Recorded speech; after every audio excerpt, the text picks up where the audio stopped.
The grandfather clock in the hallway chimed 6 times. It was a deep, hollow sound that used to signal the start of our family Christmas dinner. Arthur, my late husband, would usually be carving the roast by now, making terrible jokes about how the turkey was pardonable but the ham was guilty. The house would be warm, smelling of pine needles, sage stuffing, and the expensive brandy Arthur only brought out once a year. But Arthur has been gone for 5 years. And tonight, the air in my dining room in Lake Forest isn't warm. It is freezing. I sat at the head of the long mahogany table, my back straight, my hands folded in my lap. I was wearing my best emerald knit dress, the one I bought for my 50th anniversary. Across from me sat my 3 children, James, Caroline, and Robert. They weren't eating. The china plates I had set out, the Lenox pattern with the gold rim that I've washed by hand for 40 years, were empty. There was no ham. There was no stuffing. There was only a thick stack of legal documents sitting in the center of the table, right where the centerpiece should have been. Next to James sat a woman I didn't know. She was young, nervous, and kept adjusting her glasses. She had a notary stamp sitting in front of her, like a weapon. James cleared his throat. He is my eldest, 52 years old, an investment banker in downtown Chicago. He wears suits that cost more than my first car, but tonight I noticed the collar was frayed just slightly at the edge. He was tapping his finger on the polished wood of the table. Tap, tap, tap. Mom, James said, his voice tight. We don't have all night. The roads are getting bad. He slid the document across the table toward me. It moved smoothly over the wood Arthur had polished every Sunday for decades. The paper stopped right in front of my hands. The title at the top was printed in bold, black letters, Quitclaim Deed. I didn't reach for it. I just looked at him. It's for the best, Mom, Caroline chimed in. She was sitting to my left. Caroline is 48, living in Nashville, trying to be one of those online influencers who teach young women how to decorate their homes. She had a new handbag perched on the chair next to her. It was a Birkin. I know because I balance my own checkbook, and I know exactly what those bags cost. $10,000, maybe 12. She reached out and patted my hand. Her nails were long and painted a festive red, but her skin felt cold. We found a wonderful place for you. It's called Silver Meadows. It's not a nursing home, Mom. It's an assisted living community. They have activities. They have staff who can watch you 24 hours a day. You won't have to worry about this big, drafty house anymore. I don't worry about this house, I said.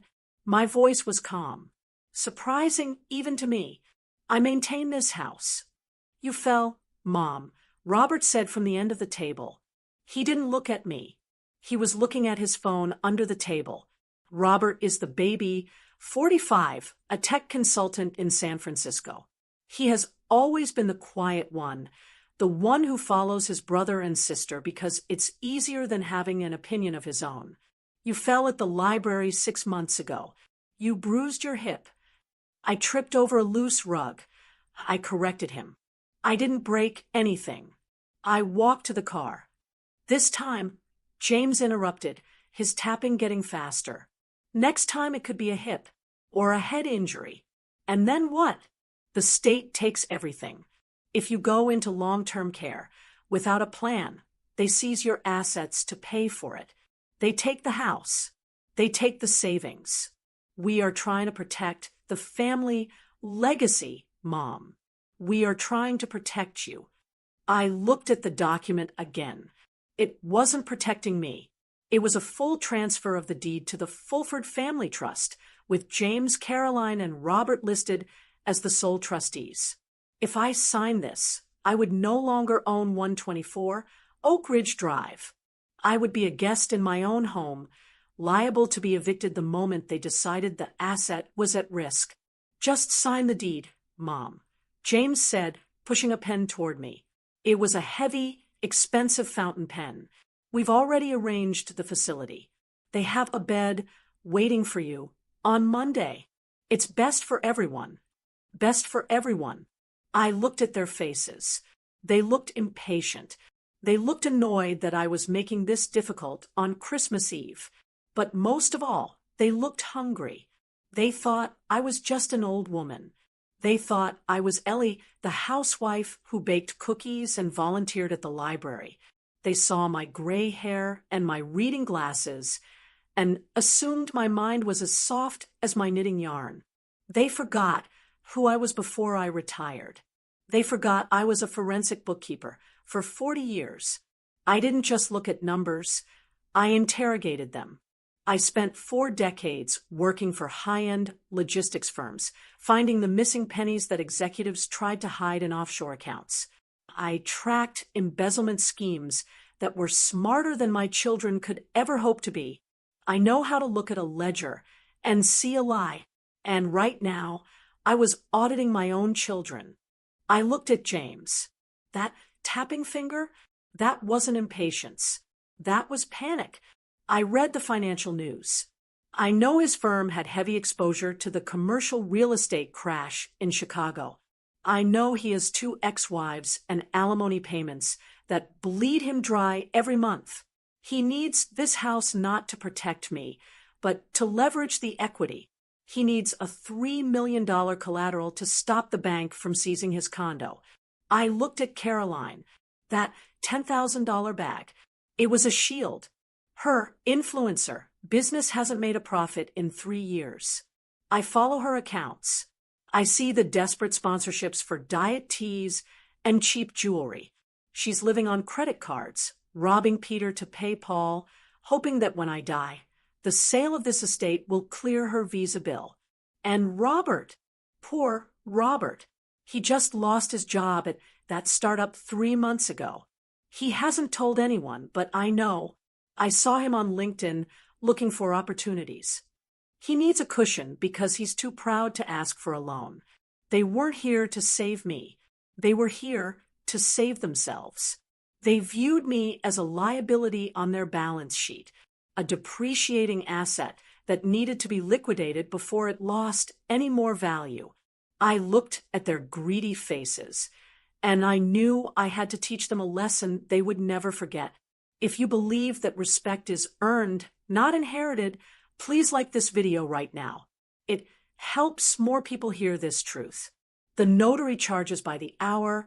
Mom, James snapped, breaking my concentration. Pick up the pen. I picked up the pen. It felt heavy in my hand, cool to the touch. Where is the facility? I asked, looking at the paper. It's in Waukegan, Caroline said quickly. It's lovely. They have a garden. Waukegan. That was 40 minutes away. It was a mid-range facility, not the luxury home they promised. They were going to warehouse me in a budget room and pocket the difference. And the house? I asked, what happens to the house? We'll keep it in the trust. James lied. I could see the vein in his neck pulsing. We'll maintain it. Keep it in the family. Just like Dad wanted. That was the mistake. Bringing Arthur into it. Arthur would have burned this house to the ground before he let James sell it to cover a gambling debt or a bad investment. Arthur knew exactly who they were. That's why he showed me the blue box in the wall safe 2 weeks before he died. That's why he told me to always keep my own set of books. I looked at the quitclaim deed. I saw the legal language designed to strip me of my rights. Grantor, Ellie Vance. Grantee, the Vance Family Trust. I smiled. It was a small, sad smile. I can't sign this, James, I said softly. Why not? He exploded. He stood up, knocking his chair back. Mom, you are legally incompetent to manage this estate. If you don't sign this voluntarily, we will petition the court. We have the medical records from your fall. We have the testimony. We will have you declared unfit, and we will do this anyway. Don't make us drag you through court. I'm not making you do anything, I said. I placed the pen down on the table with a soft click. I can't sign this deed because I no longer own this house. The room went dead silent. The notary stopped adjusting her glasses. Caroline froze with her hand halfway to her wine glass. James looked like he had been slapped. What? James whispered. What did you say? I don't own the house, James, I repeated, articulating every syllable. I sold it. That's impossible, he sputtered. You can't sell it without us knowing. The title search, the deed, it's all public record. We checked last week. I sold it this afternoon. I said 3 hours ago. The electronic filing went through at 4:55 p.m., just before the county clerk closed for the holiday. The wire transfer has already cleared. The money is in an account you don't have access to. Who? Caroline screeched. Her face lost all that expensive contouring makeup composure. Who did you sell it to?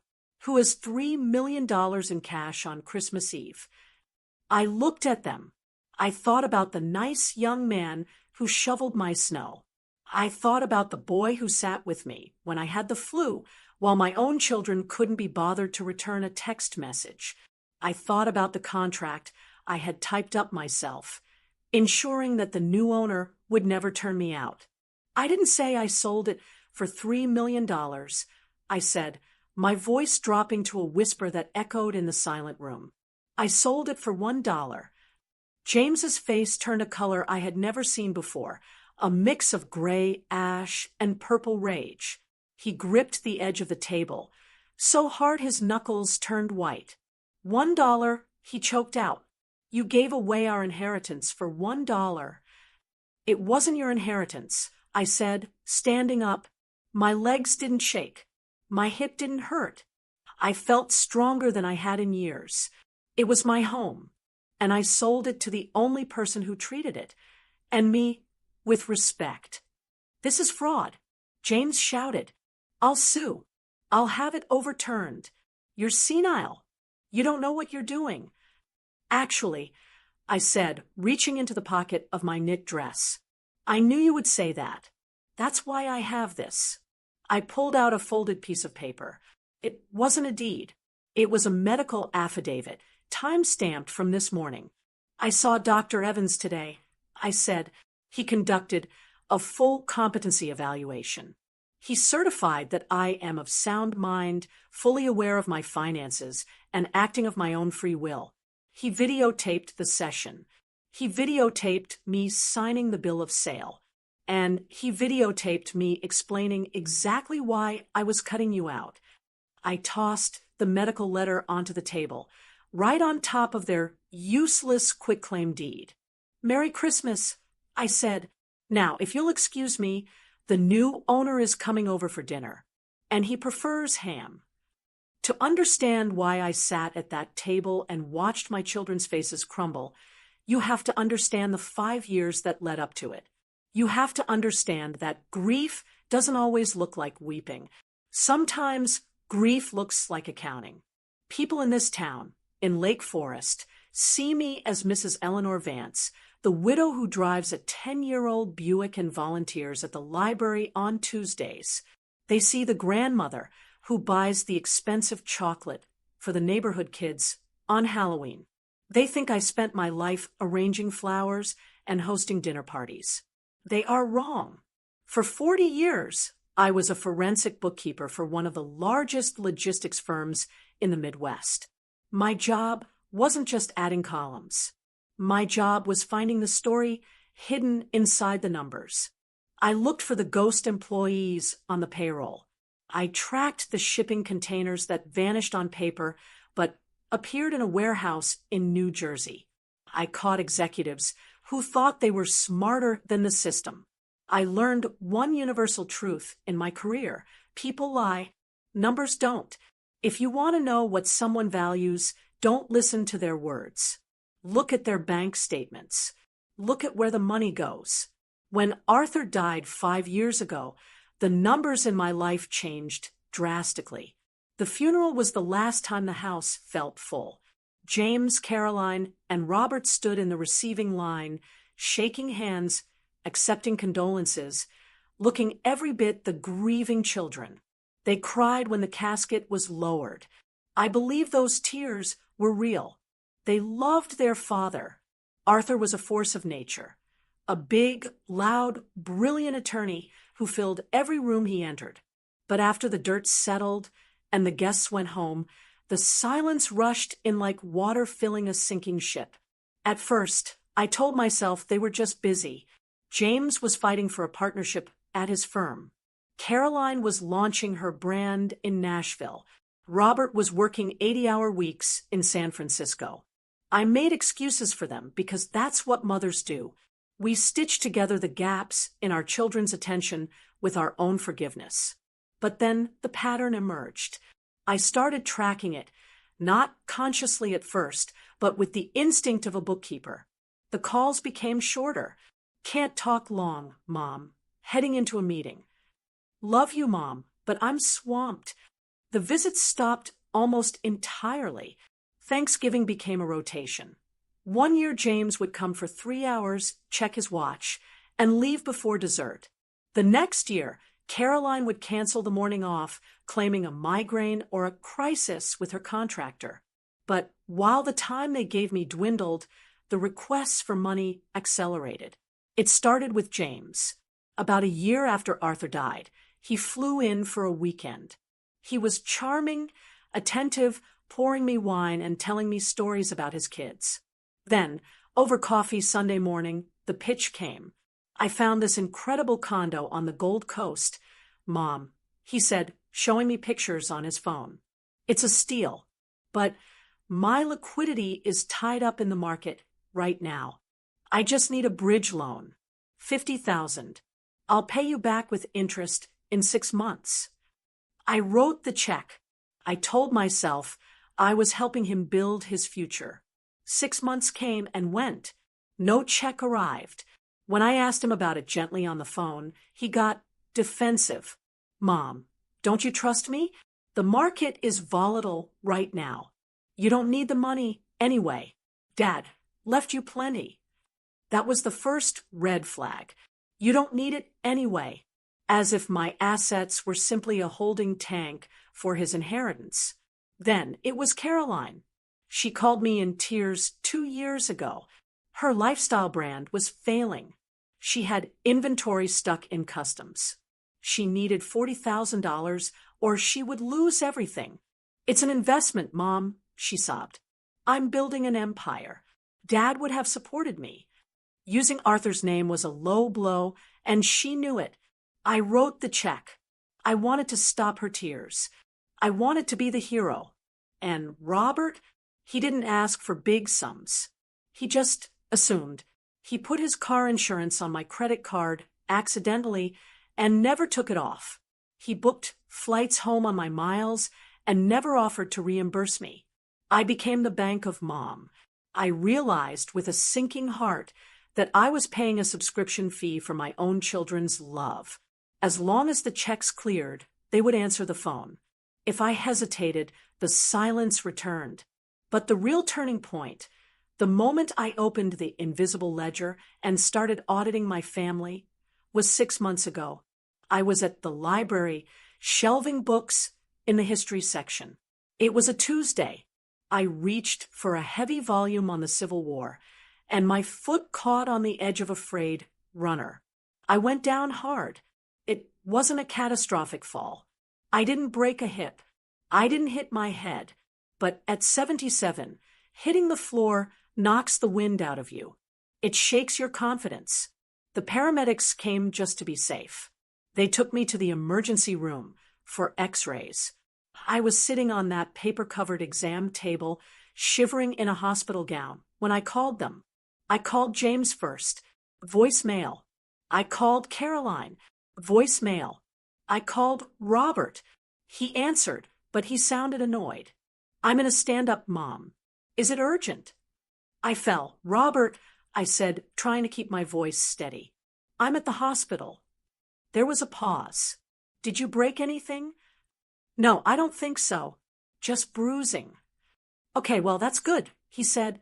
Do you need me to fly out? Because honestly, I can't right now. Can you call an Uber? He didn't ask if I was scared. He didn't ask if I was in pain. He calculated the logistics, decided it wasn't a code red, and delegated the solution to a rideshare app. I took a cab home. I sat in my kitchen with an ice pack on my hip, feeling smaller than I ever had in my life. That night, I picked up my iPad. Arthur had been a stickler for technology. He had set up a family cloud years ago so we could all share photos of the grandkids. He synced everything: phones, tablets, laptops. I don't think James or Caroline realized that my old iPad, the one sitting on my nightstand, was still logged into their iMessage group chat. They had started a new thread that day. It was titled "The Mom Situation." I shouldn't have looked, but I'm a bookkeeper. I look at everything. I sat in bed, the blue light of the screen illuminating the dark room, and I read their conversation. James, 4:15 p.m., she fell. Robert says she's fine, but this is the beginning of the end. We need to get ahead of this.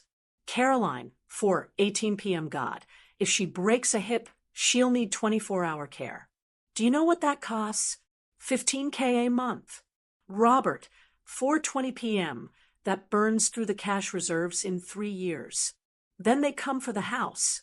James, 4:22 p.m. exactly. We need to protect the equity. If the state gets involved, they place a lien on the estate to recoup Medicaid costs. We lose the asset. Caroline, 4:25 p.m., we need to move her. Get her into a facility now, while she's still mobile. Sell the house, put the money in an irrevocable trust so it's shielded. We can control the disbursement. Robert, 4:28 p.m., she won't go willingly. She's stubborn. James, 4:30 p.m., she's confused. She's old. We can make the case that she's a danger to herself. Asset protection is the priority here. We can't let her incompetence drain our inheritance. I read it twice. Then I read it a third time. Asset protection. Drain our inheritance. Incompetence. They didn't mention my pain. They didn't ask if I was lonely. They didn't worry that their mother was lying in a hospital bed scared. They were worried about the house. To them, 124 Oak Ridge Drive wasn't the place where they learned to walk. It wasn't the place where Arthur grilled burgers on the 4th of July. It wasn't a home. It was equity. It was a pile of money shaped like a house, and I was the inconvenient tenant spending their future fortune. I put the iPad down. My hands were shaking, but not from age. They were shaking with a cold, hard clarity. I looked around my bedroom. I saw the picture frames on the dresser. James at his graduation, Caroline at her wedding, Robert holding his first trophy. I dusted those frames every week. I had polished the glass. I realized then that the children in those photos didn't exist anymore. They had been replaced by 3 strangers who viewed my life as a lingering expense. I stood up. My hip throbbed, a sharp, hot pain, but I ignored it. I walked to my desk and opened the top drawer. I pulled out a fresh black ledger, the kind I used to use for work. I sat down and opened it to the first page. I didn't write a diary entry. I didn't write about my feelings. I wrote the date. I wrote, James, loan for condo, $50,000, unpaid. I wrote, Caroline, business bailout, $40,000, unpaid. I wrote, Robert, airline tickets/insurance, $12,500, unpaid. Then I wrote a new line item. Date, June 14th, transaction, emotional bankruptcy. Notes, children prioritizing equity over mother's well-being. Initiating audit. I closed the book. The mother in me wanted to cry, but the bookkeeper in me knew that crying doesn't balance the books. I needed a plan, and I knew exactly where to find it. Arthur had left me more than just money. He had left me a strategy hidden in a blue box in the wall safe, waiting for the day the wolves came to the door. And looking at that text thread, I knew the wolves weren't just at the door. They were already inside the house. 2 weeks passed after I read those text messages. 2 weeks of silence from my children, interrupted only by the arrival of glossy brochures in my mailbox. They were subtle at first. Pamphlets for senior lifestyle communities with pictures of silver-haired couples playing tennis and drinking white wine. Then they became more specific. A heavy envelope arrived from Silver Meadows Assisted Living. I opened it at my kitchen table. Inside, there was a sticky note attached to the front page in Caroline's handwriting. "Mom, look at the spa. James, and I think this is the one. We can tour it when we come for Christmas." I looked at the brochure. They called it a suite. I called it what it was. A 300-square-foot room with a kitchenette that didn't have a stove because they didn't trust you to cook your own soup. It cost $6,000 a month. They weren't trying to send me to a spa. They were trying to put me in storage. I felt that familiar tightness in my chest, the panic of a trapped animal. But then I remembered Arthur. My husband was a complicated man. He was gruff. He smoked cigars he wasn't supposed to, and he didn't suffer fools. But he was also the most protective man I ever knew. He was a forensic accountant and an estate attorney, which meant he spent his life seeing families tear each other apart over money. Ellie, he used to tell me, usually after a holiday dinner where James had bragged too loudly about a bonus or Caroline had complained about her stressful vacation, "You have a blind spot. You see our children as the babies we held. I see them as the adults they are. And the adults they are expensive." I used to scold him. "Don't be cynical, Arthur." "It's not cynicism, Ellie," he'd say, tapping his temple. "It's risk management." I pushed the Silver Meadows brochure aside. I stood up and walked down the hallway to Arthur's study. I hadn't spent much time there since he died. It still smelled like him, a mix of old paper, leather, and that pipe tobacco he swore he quit in 1998. I walked to the large oil painting of the sailboat that hung behind his desk. It was a painting we bought on our honeymoon in Cape Cod. I swung the frame away from the wall. Behind it was a steel wall safe. My children didn't know this safe existed. They thought all of Arthur's papers were in the filing cabinets downstairs, the ones they had already rummaged through looking for bank accounts. But Arthur kept the important things here. I turned the dial, right to 10, left to 24, right to 65. Our wedding anniversary. The lock clicked with a heavy, satisfying thud. I pulled the handle, and the heavy steel door swung open. Inside, sitting alone on the metal shelf, was a blue metal box. It was a heavy, fireproof document box, the kind you buy to protect things from the apocalypse. I pulled it out and set it on Arthur's desk. My hands were trembling slightly. I remembered the day he put this in here. It was 3 weeks before his heart attack. He had looked tired that day, gray in the face. He handed me the key and said, "Ellie, promise me something. Don't open this box unless you have to. If the kids step up, if they take care of you the way they should, burn it. Throw it in the lake.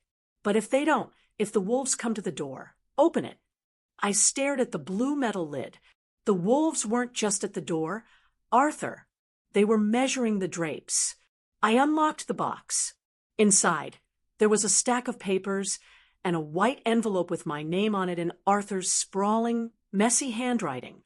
To my Ellie, I opened the letter first. "My dearest Ellie, if you are reading this, I am gone, and things have not gone the way I hoped. I hoped I was wrong about them. I hoped James would grow out of his greed, that Caroline would find substance, and that Robert would find a backbone. But I spent 40 years predicting human behavior, and I rarely missed. You have a heart of gold, Ellie. That is why I love you. But your heart is also your vulnerability. You will give them everything until you have nothing left, and they will take it because they have never learned the word enough.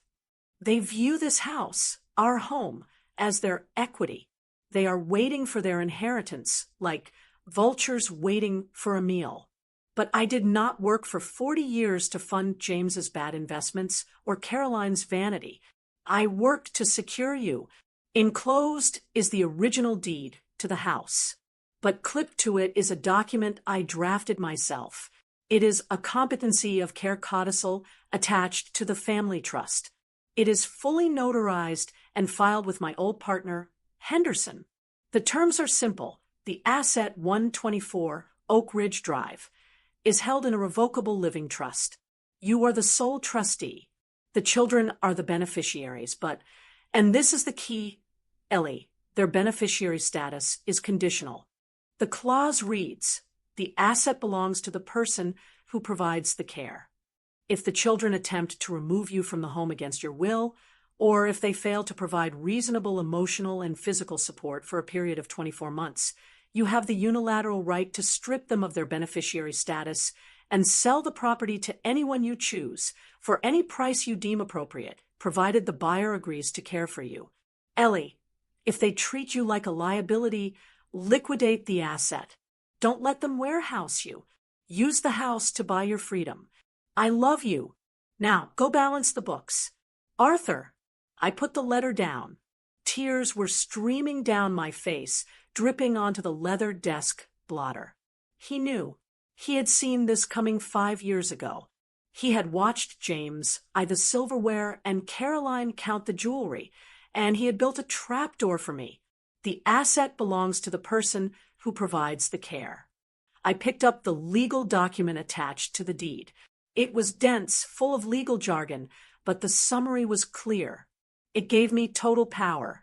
As long as I could prove they had neglected me, I could sell the house for a penny if I wanted to, and there wasn't a judge in Illinois who could stop me. I wiped my face. I didn't need to cry anymore. Crying was for victims. I wasn't a victim. I was the widow of Arthur Vance, and I was a forensic bookkeeper. I looked at the phrase in the letter again. Proof they had neglected me. Arthur had given me the weapon, but I needed the ammunition. I needed proof. My children were gaslighters. If I confronted them now, they would say I was crazy. They would say they called all the time. They would say they loved me. I needed data. I reached into the drawer of Arthur's desk and pulled out a fresh black ledger. It was identical to the ones I used to use at work to track stolen cargo. I opened it to the first page. I clicked Arthur's heavy fountain pen. Audit of familial care subject. The Vance children's start date. June 14th, the fall. I started writing. I didn't write emotional diary entries. I wrote facts. Item 1, June 14th. Incident. Fall at library requiring ER visit. Action by James. 0 calls, 0 visits. Sent text regarding asset protection. Action by Caroline. 0 calls. Sent text regarding cost of nursing care. Action by Robert.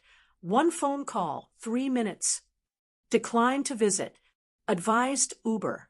Item 2, July 4th. Incident. Independence Day. Expectation. Family dinner. Reality. All 3 canceled via group text. James cited work emergency. Social media photos show him on a boat in Lake Geneva. Item 3, August 20th. Incident. Request for assistance with gutter cleaning. Response. Robert texted, hire a guy, Mom. Don't be cheap. I wrote for an hour. I went back through my calendar, my phone logs, my emails. I documented every missed birthday. I documented the Christmas they skipped to go to Cabo. I documented the time I had the flu and laid in bed for 3 days without a single check-in. When I was done, I had 12 pages of negligence. It wasn't just a list of grievances. It was a legal argument. It was the evidence required to trigger Arthur's codicil. They had failed the reasonable support clause. They had broken the contract. I closed the ledger and placed it on top of the blue box. I felt a strange sensation in my chest. It wasn't sadness anymore. It was power. For years, I had been waiting for them to love me. I had been begging for scraps of their time, paying for their attention with checks and silence. I was done paying. I picked up the brochure for Silver Meadows one last time. I looked at the picture of the lonely old woman sitting in the activity room, staring at a television. No, I whispered to the empty room. I'm not going to Silver Meadows.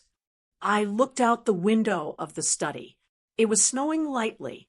Down the street, I could see the lights of the library where I volunteered.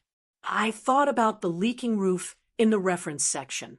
I thought about the young janitor, Javier, who was always there late, fixing things that were broken, taking pride in a building that wasn't even his. Arthur said the asset belongs to the person who provides the care. My children wanted the equity, but they didn't want the work.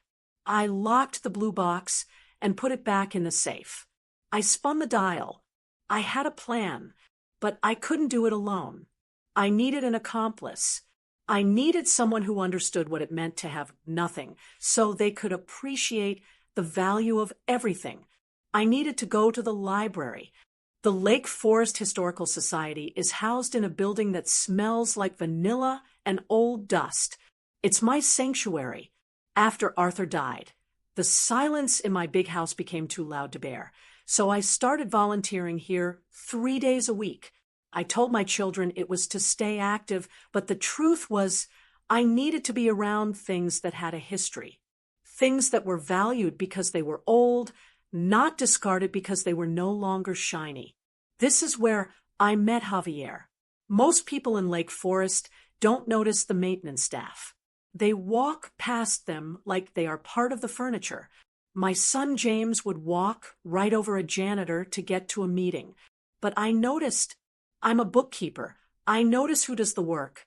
Javier was 24, though his eyes looked older. He was the head of maintenance, which meant he plunged the toilets, fixed the leaky roof, and shoveled the snow. He was thin, with dark hair he kept neatly trimmed, and he wore a uniform that was always pressed, even though the fabric was fraying at the cuffs. I watched him for months before we really spoke. I watched how he treated the books when he dusted the shelves, lifting them gently, never dragging them. I watched how he held the door for the elderly patrons, waiting patiently while they shuffled through with their walkers. He never checked his phone. He never sighed with impatience. One Tuesday in late October, I was in the archives in the basement. I was trying to move a box of tax records from 1920.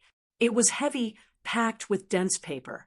I reached for it, and my bad hip, the one my children were so worried about for financial reasons, gave a sharp twinge. I gasped, dropping the box. It hit the concrete floor with a thud. Mrs. Vance. I turned around. Javier was standing at the bottom of the stairs, a mop in his hand. He dropped the mop immediately and rushed over. "Don't touch that," he said, his voice gentle but firm. "Please, let me. I'm fine. Javier," I lied, clutching the edge of the table. "Just a bit clumsy today." "You're not clumsy," he said. He crouched down and lifted the heavy box as if it weighed nothing. He placed it on the table for me. Then he looked at me, really looked at me. "Your hip is bothering you. I saw you limping earlier near the reference desk. You should sit down." He pulled out a chair. I sat. I was stunned. My own son, Robert, hadn't noticed my limp in 2 years, but this young man, who I barely knew, had tracked my pain levels from across the room. "Thank you, Javier," I said. He hesitated, then reached into his pocket and pulled out a small packet of tea.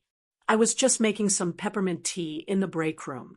It helps with inflammation. The woman who raised me, she swore by it. "Can I make you a cup?" "I would like that very much," I said. He came back 5 minutes later with a steaming mug. It wasn't in a styrofoam cup. He had found a real ceramic mug from the staff cupboard. We sat there for a moment in the quiet basement. "You said the woman who raised you," I said, blowing on the tea. "Is that your mother?" Javier looked down at his work boots. They were scuffed, worn down at the heels, but polished. No, ma'am. I never knew my mother. I grew up in the system. Foster care. Mostly in Chicago, a few years in Waukegan. I set my tea down. That must have been hard. He shrugged, a gesture that carried too much weight for a 24-year-old. It is what it is. You learn to be quick. You learn to pack light. I aged out when I was 18. They give you a trash bag for your clothes and a handshake. Good luck, kid. So you have no family? I asked. I have a foster sister, Maria, he said, his face brightening. She's 19. She's trying to get through nursing school. I send her what I can to help with books. She's smart. She's going to be somebody. I looked at him. He was working a minimum wage job, driving a car I knew was held together by duct tape, and wearing a coat that wasn't warm enough for Illinois winters. Yet, he was sending money to a girl who wasn't even his blood relative because he wanted her to succeed. Contrast that with James, who asked me for $50,000 for a condo he didn't need. You're a good brother. Javier, I said. Loyalty is all we got, Mrs. Vance. He said simply, when you don't have blood, you make your own family. And you stick by them. You make your own family. That phrase stuck with me. It echoed in my empty house for weeks. Then came Thanksgiving. I had prepared for days. I ordered a fresh turkey from the butcher. I made the cranberry sauce from scratch, the way Caroline used to like it. I bought the expensive wine James drank. I even bought a vegan pie for Robert's new girlfriend, whom I hadn't met yet. The table was set. The silver was polished. At 10 a.m. on Thanksgiving morning, my phone buzzed. It was a group chat. Caroline, Mom, I am so sorry. Total disaster here. The pipes burst in the guest bath. We have a plumber coming. We can't make the drive. James, change of plans here too, Mom. The ex-wife is creating drama with the kids' schedule. I have to go pick them up in Aspen. I'll call you next week. Robert, stuck in SFO. Flight canceled. Sorry. 3 texts. 3 lies. I checked the weather in San Francisco. It was sunny. I checked Caroline's Instagram. She was posting photos of a Friendsgiving brunch with mimosas. They weren't coming. They simply didn't want to come. I stood in my kitchen, staring at the 20-pound turkey sitting on the counter. The silence of the house felt like it was crushing my ribs. I couldn't stay there. If I stayed there, looking at that empty table, I would break. I put on my coat. I grabbed my keys. I drove to the only place where I didn't feel invisible. The library was closed, obviously, but as a key-holding volunteer, I could let myself in. I told myself I would reorganize the periodicals, anything to keep my hands moving. I unlocked the back door and stepped into the dim hallway. I heard a noise in the break room, a radio playing soft jazz. I walked down the hall and peeked in. Javier was sitting at the small plastic table. He was eating a turkey sandwich from a deli wrapper. He had a textbook open in front of him. He looked up, startled. Mrs. Vance? It's Thanksgiving. I know, I said. My voice cracked. I hated that it cracked. I just needed to check on the archives. He looked at me. He saw the red rim around my eyes. He saw the way my hands were shaking in my gloves. He didn't ask where my children were. He didn't ask why I wasn't at a fancy dinner. He was smart enough to know that a woman like me doesn't come to a closed library on a holiday unless she has nowhere else to go. He stood up and pulled out the chair opposite him. I have an extra sandwich, he said. It's just turkey and Swiss from the gas station, but the bread is okay. And I have chips. I looked at the plastic-wrapped sandwich. Then I looked at Javier. He wasn't pitying me. He was inviting me. I would love a sandwich, I said. We sat there for 2 hours. We didn't talk about My ungrateful children. We talked about his classes. He was taking night courses online for business administration. We talked about history. We talked about the snow that had started to fall outside, thick and heavy. By the time we stood up to leave, the roads were a disaster. A true Lake Forest blizzard. "You can't drive in this, Mrs. Vance," Javier said, looking out the back door. "Your Buick is rear-wheel drive. You'll slide right off the road." "I have to get home," I said, though I dreaded it. "I'll drive you," he said. "My car is ugly, but it has snow tires. I'll follow you home, park your car, and drive you the rest of the way. Then I'll Uber back." "That's too much trouble," I protested. "It's not trouble," he said. "It's safe." He drove me home in his rusted Honda Civic. The heater rattled, but the car was warm. He drove 20 miles per hour, careful on every turn. When we got to my driveway, it was buried under 6 inches of fresh snow. I expected him to drop me at the curb. Instead, he put the car in park, popped the trunk, and pulled out a shovel. "Javier," "No," I opened the window. "You don't have to do that." "You can't walk in this," he yelled over the wind. "You'll fall."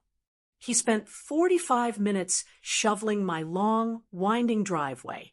I watched him from the front window, a young man in a thin coat clearing a path for an old woman who meant nothing to him. When he finished, he knocked on the door to hand me my keys. His face was red from the cold. He was shivering. I opened my purse. I pulled out $300, all the cash I had on hand. "Javier, please," I said, trying to press the money into his hand. "For the shoveling. For the ride. For today." He stepped back. He put his hands in his pockets. "No, ma'am," he said firmly. "Please," I insisted. "It's Christmas money. Take it." He looked me right in the eye. "Mrs. Vance, you shared a meal with me. You treated me like a person. I don't take money for helping a friend. That's not how family works." He smiled, turned around, and walked down the freshly shoveled path to his beat-up car. I stood in the doorway, clutching the $300 my own children would have snatched from my hand without a second thought. Arthur's words crashed into my mind with the force of a gavel. The asset belongs to the person who provides the care. My children sent excuses. Javier shoveled the snow. My children wanted my money. Javier wanted me to be safe. My children were blood. But Javier was loyal. I went inside and locked the door. I walked straight to Arthur's study. I opened the safe and took out the ledger. I turned to the page marked potential beneficiaries. I crossed out James. I crossed out Caroline. I crossed out Robert. And in clear, unwavering ink, I wrote a single name, Javier Martinez. I knew what I had to do, and I knew exactly how to execute it so that my forensic-minded husband would be proud. The trap was set. Now, I just needed to bait it. The most dangerous thing you can do in a negotiation is let the other side know you are fighting. If they know you are fighting, they put up their shields. They hire better lawyers. They hide their assets. But if they think you have already surrendered, they get sloppy. They get arrogant. And that is when you catch them. I learned that in 1994, auditing a shipping magnate in Chicago. He thought I was just a polite lady with a calculator. He gave me the keys to his filing cabinets because he thought I wouldn't understand what I was looking at.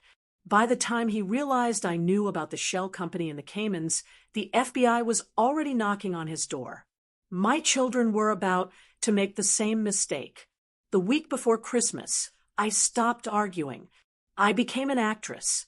When Caroline called to harass me about the nursing home, I didn't talk about my rights. I talked about my fatigue. "You know, Caroline," I said, pitching my voice a little higher, a little shakier than usual. "Maybe you're right. This house is so big. The stairs, they do seem steeper lately." I could practically hear her salivating through the phone. "Exactly, Mom. See? We just want you to be safe." It's too much for you. Maybe we should visit that place, I said. Silver Meadows. Just to look. I'll book a tour for Tuesday, she said, so fast she almost tripped over her words. On Tuesday, James drove me. He drove his BMW, the one with the heated seats, and he was solicitous, holding my elbow like I was made of spun glass. He wasn't holding me out of affection. He was holding me like you hold an antique vase you're about to sell at an auction. Silver Meadows was exactly as I feared. It smelled of industrial lavender cleaner covering up the faint scent of boiled cabbage. The floors were linoleum, polished to a shine that looked slippery. The suite they showed us was a beige box with a window overlooking a parking lot. Look at this, Mom, James said, gesturing to the kitchenette. Microwave right there. No stove to worry about. Safe. I looked at the mini fridge. I thought about my Viking range at home, the one Arthur bought me for our 30th anniversary, where I had cooked 1,000 meals. It's compact, I said softly. It's efficient, James corrected. And look at the common room. They have bingo on Thursdays. I hate bingo. I read historical biographies. I solve forensic puzzles. But I nodded. I let my shoulders slump. I let my eyes look vacant. Do you think I can bring my books? I asked. Some of them, James said, checking his watch. But you won't need all that clutter. We can put the rest in storage. By storage, he meant a dumpster. Okay, I whispered. If you think it's best, James. He squeezed my shoulder. It is. I'll have the paperwork drawn up for the house transfer. We can sign it on Christmas Eve. A fresh start for the new year. I let him drive me home. I let him walk me to the door. As soon as his taillights disappeared around the corner, I straightened my back. The act was over. The trap was set. They believed I was broken. Now, I had to make sure I was bulletproof. The next morning, I didn't go to the library. I went to see Dr. Evans. Dr. Evans has been my general practitioner for 20 years. He treated Arthur. He knows me. But today, I wasn't there because of my cholesterol. Ellie, you look determined, he said, sitting on his rolling stool. What can I do for you? I need a full cognitive evaluation, I said, and I need you to record it. He frowned. Are you having memory lapses? No, I said. I am about to make a significant financial decision, a decision my family will not like. They will try to claim I am senile. They will try to claim I was coerced. I need irrefutable proof, signed by a medical professional, that I am of sound mind and acting of my own free will. Dr. Evans looked at me over his spectacles. He saw the bruise on my hip from the fall 6 months ago, the one my children used as a weapon against me. He saw the clarity in my eyes. Is this about the house? He asked gently. It's about my life, I answered. He set up his phone on a tripod on the counter. He ran me through the full battery of tests, the mini mental state examination. He asked me to count backward from 100 by sevens. 93, 86, 79. I did it without pausing. He asked me to name the current president, the vice president, and the governor of Illinois. He asked me to interpret abstract proverbs. Then, on camera, he asked the big question. Mrs. Vance, do you understand the consequences of selling your estate for less than market value? I looked straight into the lens. I understand that value is not always measured in currency. I understand that I am disinheriting my biological children because they have failed to provide the care required by my late husband's trust. I am choosing to transfer my assets to an individual who has preserved my dignity. I am doing this freely, without pressure, and with full knowledge of the financial loss. Dr. Evans stopped the recording.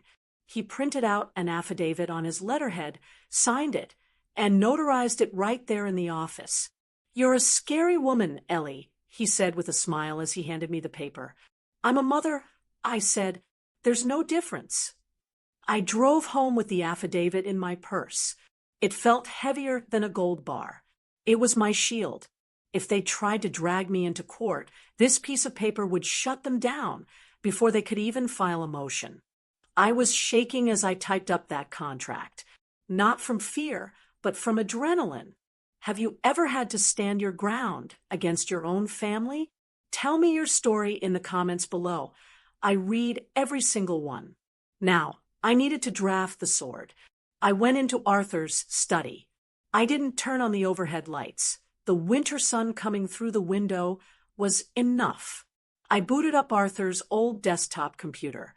It was slow, but it had all his legal templates saved on the hard drive. I found the file, standard_bill_OF_sale_ill_estate.doc. I opened it. The cursor blinked at me, a rhythmic heartbeat. I began to type. Seller, Eleanor Marie Vance, trustee of the Vance Family Revocable Trust. Buyer, Javier Martinez.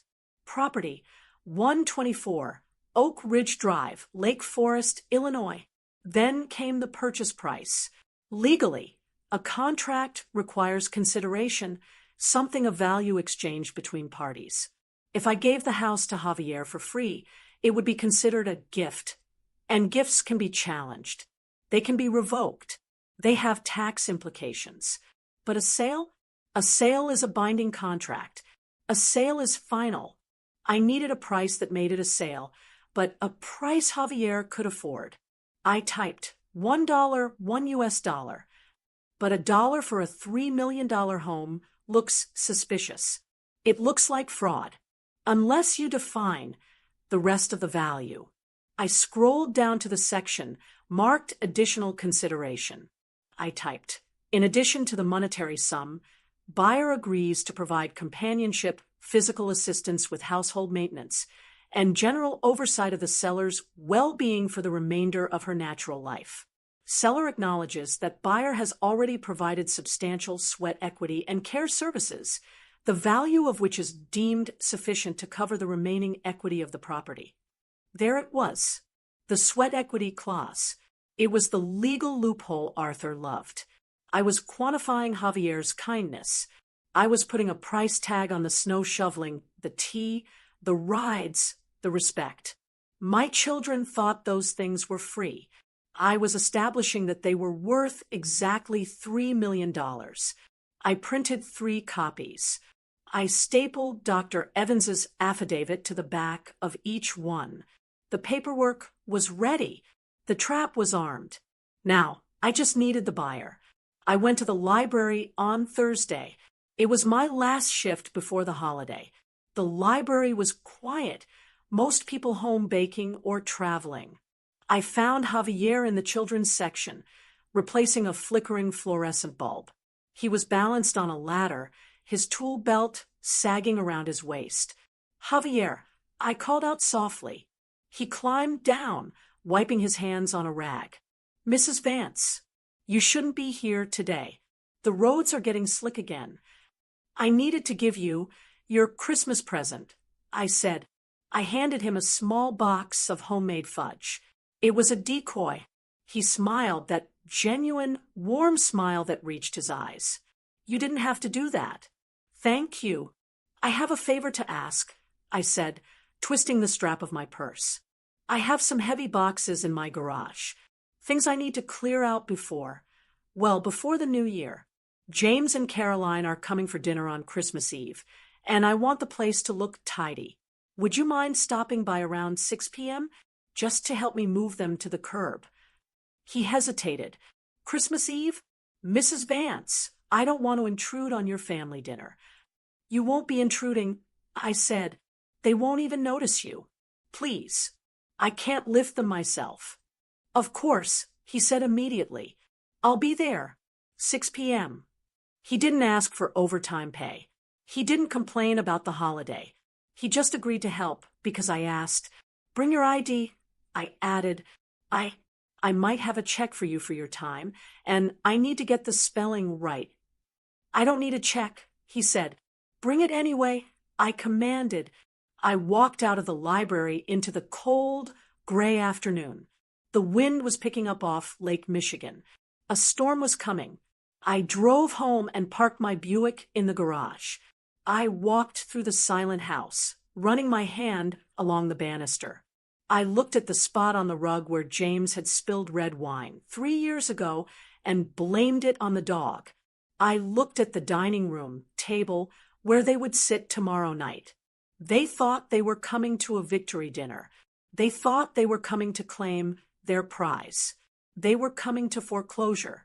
I went to the kitchen and took the turkey out of the freezer. I set it in the sink to thaw. I will cook the best meal of my life tomorrow. I would set the table with good china. I would pour the expensive wine. I wanted everything to be perfect when I signed my life away. And I wanted everything to be perfect when I gave my children the only inheritance they truly deserved, nothing. James stared at me, his mouth opening and closing like a fish pulled out of the lake. The silence in the dining room was so heavy it felt like it had physical weight, pressing down on the crystal glasses and the silver candlesticks. "Is this a joke?" Caroline asked, her voice trembling. She looked at the notary, then back at me. "Mom, tell us this is a sick joke. You didn't sell the estate for $1. That's not legal. You can't just give away $3 million. "I didn't give it away," I said, my voice steady. "I exchanged it for fair market value." "Fair market value?" James shouted. He was pacing now, his expensive Italian loafers squeaking on the hardwood. "You said $1. The land alone is worth $2 million. This is dementia. This is clear cognitive decline. I'm calling Dr. Evans right now to have you admitted." "Sit down, James," I said. It wasn't a request. It was the tone I used when he was 10 years old and broke a neighbor's window. To my surprise, he sat. "You think I'm confused," I said, looking at each of them in turn. "You think I'm a fragile old woman who lost her grip on reality when she fell in the library. But I haven't lost anything. In fact, I found something I thought was gone forever." I reached under the table and pulled out the black ledger. I placed it next to the untouched centerpiece. "What is that?" Robert asked. It was the first time he had spoken in 20 minutes. "This," I said, placing my hand on the cover, "is an audit." I opened the book. The pages crinkled in the silence. "You three are here because you are worried about your assets," I began. "You talk about equity and investments. Well, Arthur taught me that an investment requires maintenance. If you neglect an asset, it depreciates. Eventually, it becomes a liability. And when an asset becomes a liability, you cut your losses." I looked at James. "June 14th, the day I fell. I lay on a gurney in the emergency room for 6 hours. I called you 3 times. I looked down at the page. You sent a text message to Robert asking if he had power of attorney yet. You didn't ask if I was in pain. You asked about the legal control of this house." James turned a shade of gray that matched the winter sky. "I was in a merger meeting, Mom. You can't hold that against me." I ignored him and turned to Caroline. "July 4th. You canceled 2 hours before dinner. You said the pipes burst." I flipped a page. "But your Instagram showed you on a boat in Lake Geneva holding a bottle of champagne." The caption read, "Living my best life, drama-free." Caroline flinched. She pulled her $10,000 bag closer to her chest, as if shielding herself from the truth. "And you, Robert," I said, looking at my youngest. "August 20th. I asked for help with the gutters.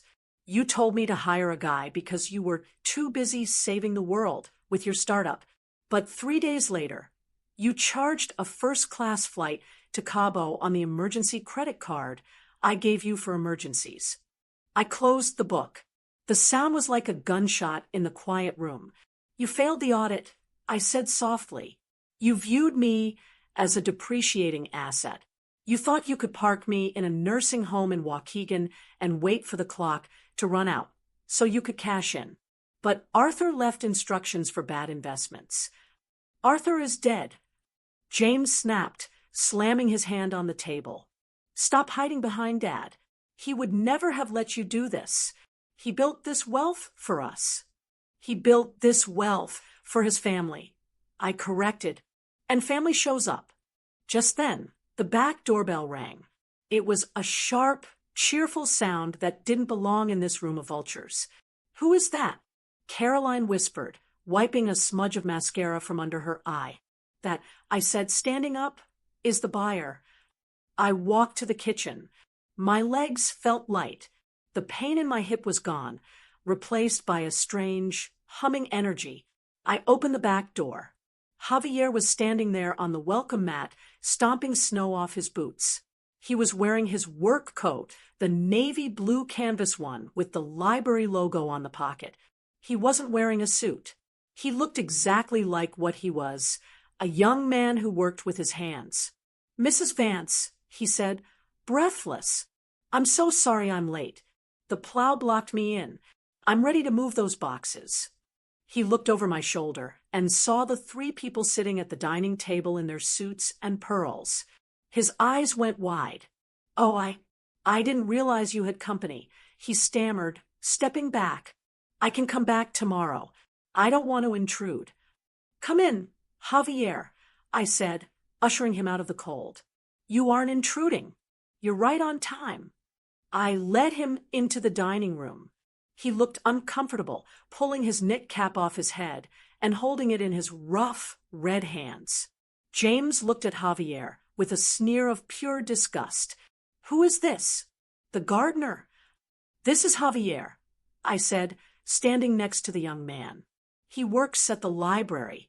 He is the janitor. The janitor, Caroline repeated, letting out a sharp, hysterical laugh. You sold the house to the janitor? Does he even have a bank account, Mom? He has something better, I said. He has character. I looked at Javier. He looked confused, his gaze darting from the angry faces of my children to the legal documents on the table.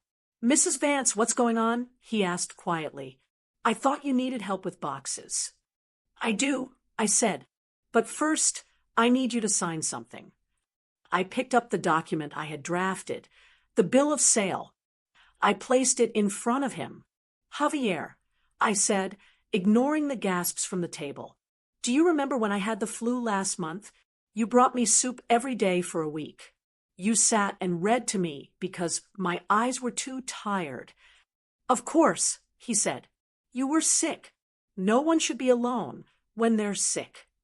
And Thanksgiving, I continued, when you drove me home in the blizzard and shoveled the driveway for an hour so I wouldn't slip. It was snowing, he said, shrugging as if it were obvious. That's what you do.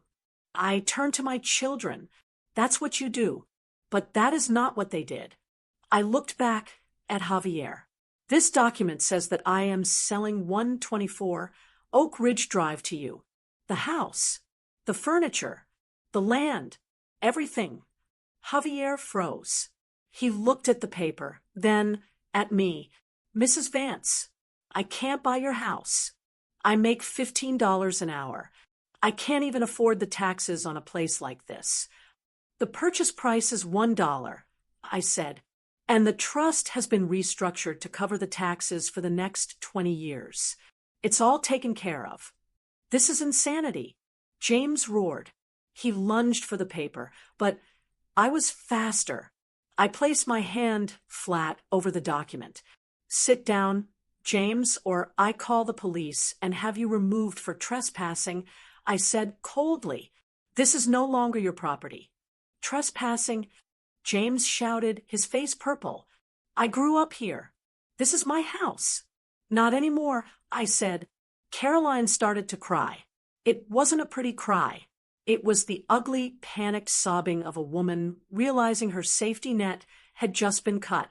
Mom, please, you can't do this. I have debts. I have a mortgage. I was counting on this. I know, I said, And that is exactly why you aren't getting it. I reached into my purse. My fingers brushed against the leather wallet Arthur gave me years ago. I pulled out a single, crisp $1 bill. George Washington looked up at me. I held it out to Javier. Javier, I said, my voice softening. You told me once that you never had a real home.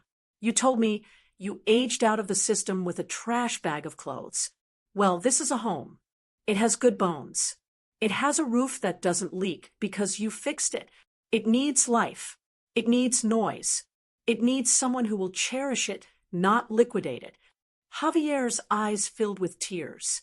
He looked at the dollar bill, then at the terrified faces of my children, and finally at me.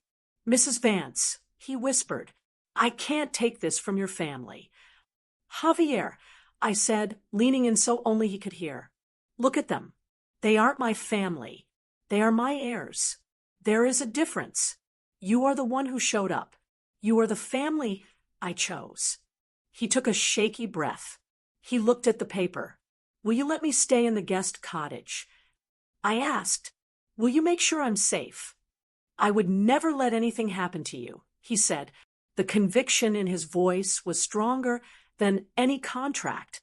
Then by the house, I commanded. I pressed the dollar bill into his hand. He held it for a moment, looking at it like it was a holy relic. Then, slowly, he placed the dollar on the table. He picked up the pen James had tried to force on me. Don't you do it! James screamed. I'll sue you into oblivion. I'll ruin you, you little... Javier didn't look at James. He looked at me.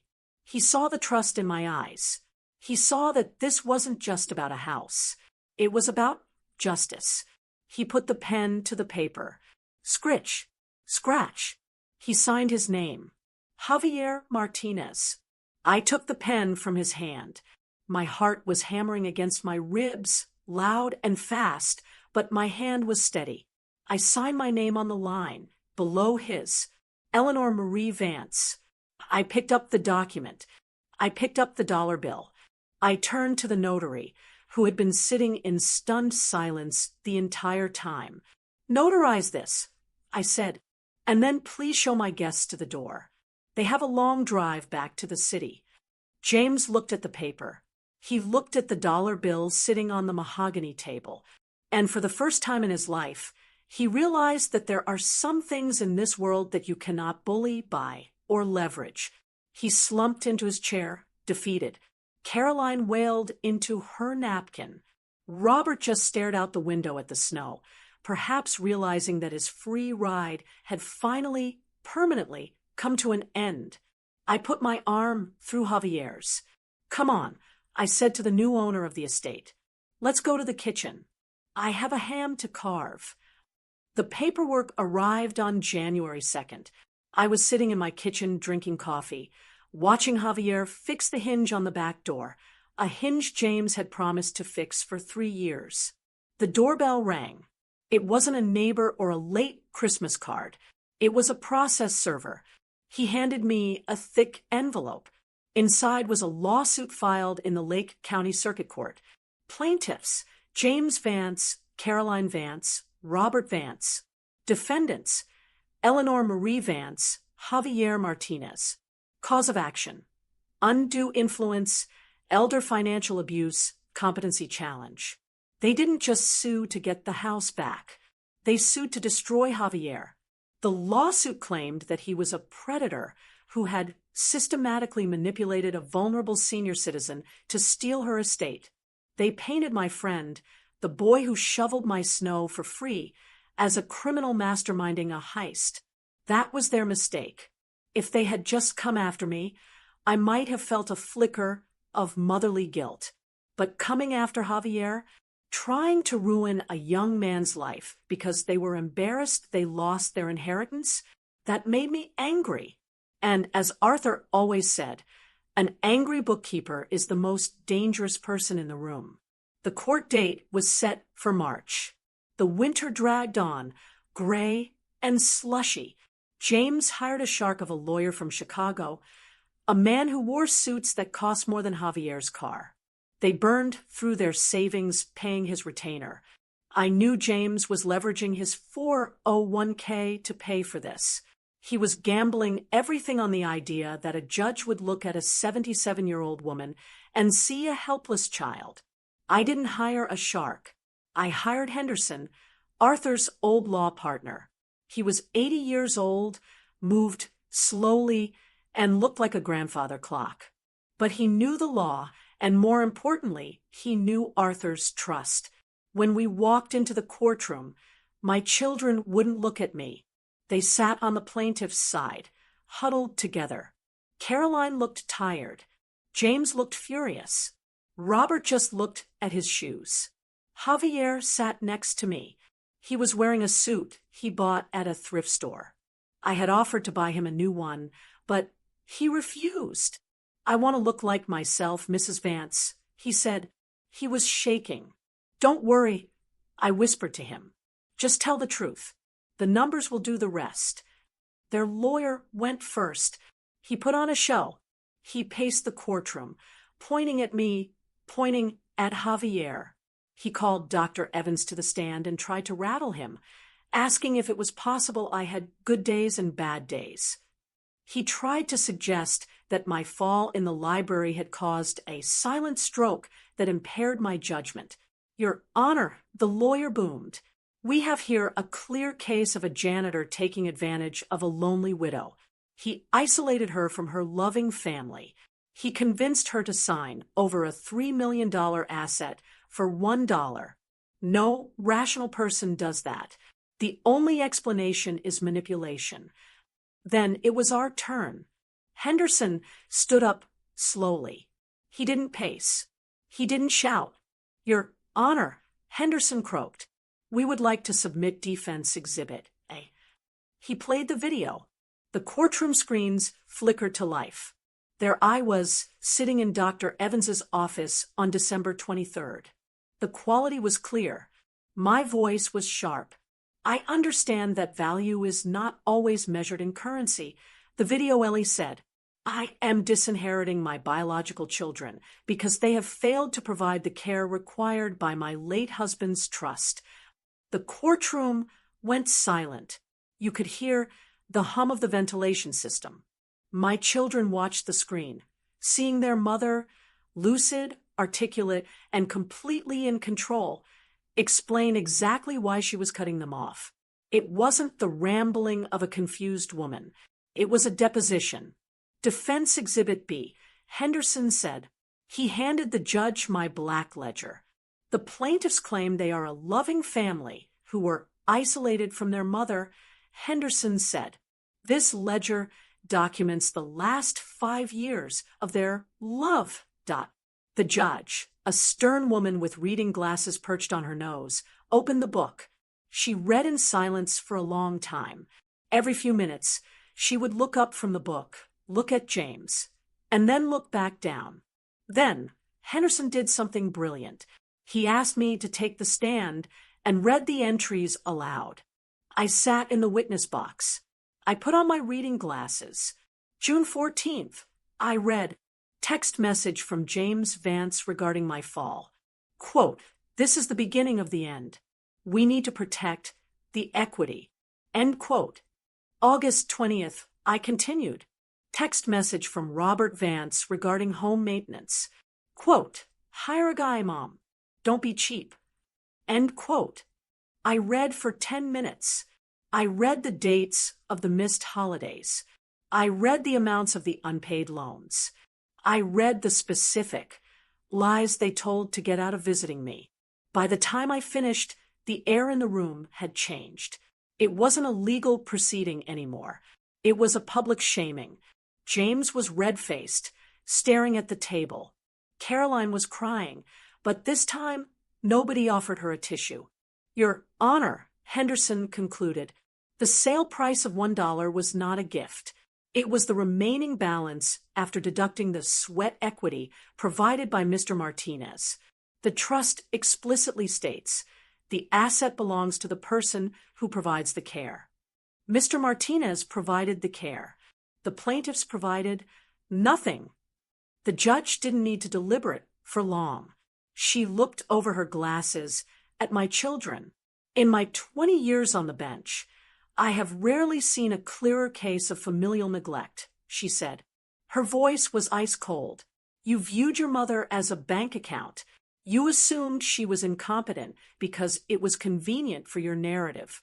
This court finds that Eleanor Vance was fully competent when she executed the sale. She turned to Javier. The bill of sale is valid. The transfer of the deed stands. The case is dismissed with prejudice. She banged the gavel, and the judge added, looking at James, the plaintiffs are ordered to pay all legal fees for the defense. That was the final blow. We walked out of the courtroom into the crisp spring air. Javier was crying, silent tears of relief running down his face. I held his arm. My children came out a few minutes later. They didn't look at me. They were arguing with their expensive lawyer, who was already packing up his briefcase, indifferent to their ruin.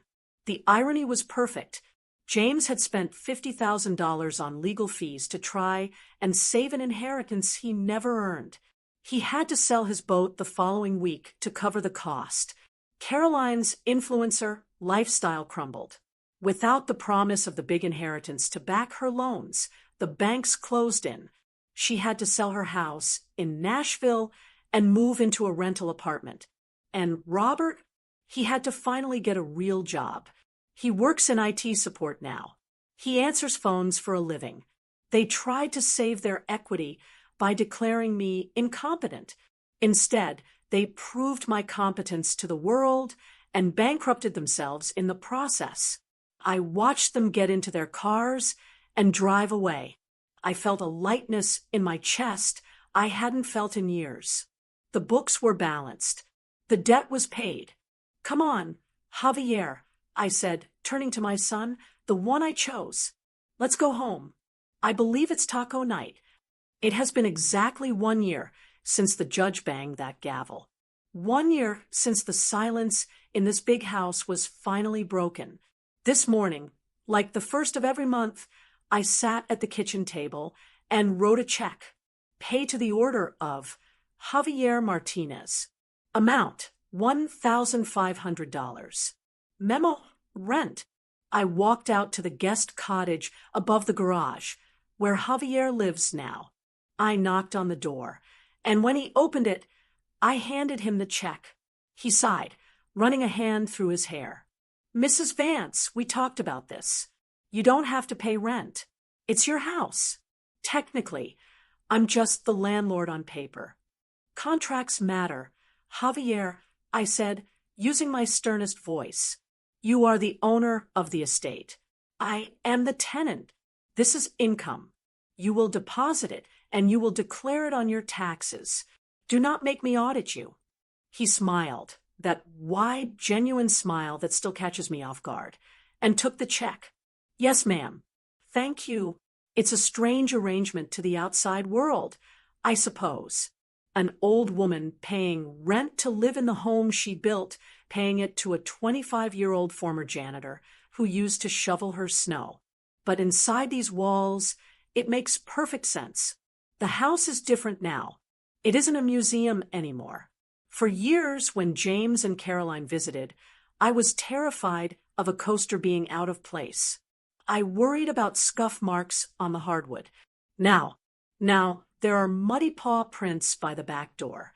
Javier brought home a stray dog 3 months ago, a scruffy terrier mixed with one ear that stands up and one that flops down. He named him Ledger as a joke for me. My son James would have kicked that dog out. He would have worried about the resale value of the rugs. But I look at Ledger sleeping in front of the fireplace, twitching in his dreams, and I realize that a pristine house is a lonely house. Scuff marks are just proof of life. Our evenings have a rhythm. I don't eat frozen dinners alone in front of the news anymore. Javier cooks. He makes tacos, enchiladas, and a spicy soup that clears my sinuses better than any medicine Dr. Evans ever prescribed. We eat at the kitchen island, not the formal dining table.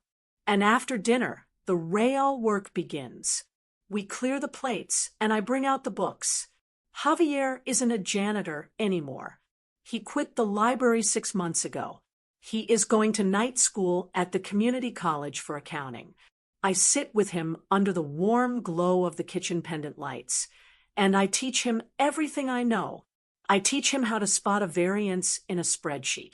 I teach him how to balance a P&L statement. I teach him that numbers tell a story, and if you listen closely, they will tell you who a person really is. He is smart. He is hungry to learn. He absorbs the information the way he used to absorb the cold when he shoveled my walk, without complaint, with a quiet determination. Last week, he got an A on his midterm. He put the exam paper on the fridge with a magnet right next to the grocery list. I looked at that grade, and I felt a surge of pride that I haven't felt since.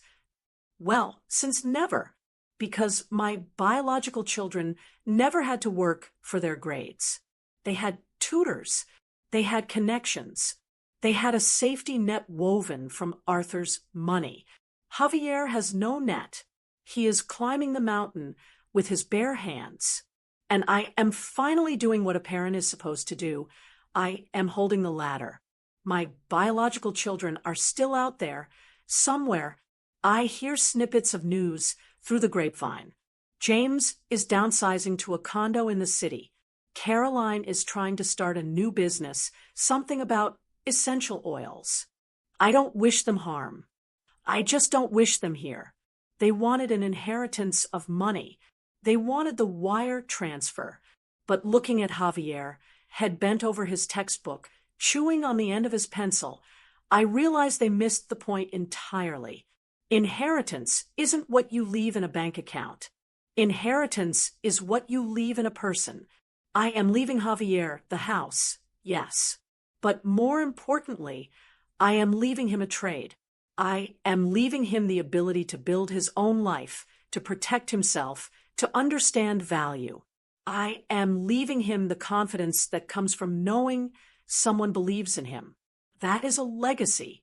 The rest is just equity. I walked into the living room and sat in my favorite wingback chair by the fire. Ledger trotted over and rested his chin on my slipper. The fire crackled, warm and bright. I am 78 years old. My hip still aches when it rains. I move a little slower than I did last year. But I am safe. I don't worry about being dragged to a facility in Waukegan. I don't worry about being liquidated for parts. I have a roof over my head that is maintained by hands that care about it. I have a son who checks on me not because he wants a loan, but because he wants to know how my day was. I close my eyes and listen to the sounds of the house. The hum of the refrigerator, the scratch of Javier's pencil in the kitchen, the breathing of the dog at my feet. It is the sweetest sound in the world. It is the sound of enough. Arthur was right. The asset belongs to the person who provides the care. And for the first time in a long time, the books are balanced. I didn't lose my children that night. I realized I had already lost them years ago, but I found a son who deserved the name. If this story touched you, please subscribe and share it with a friend who needs to hear it.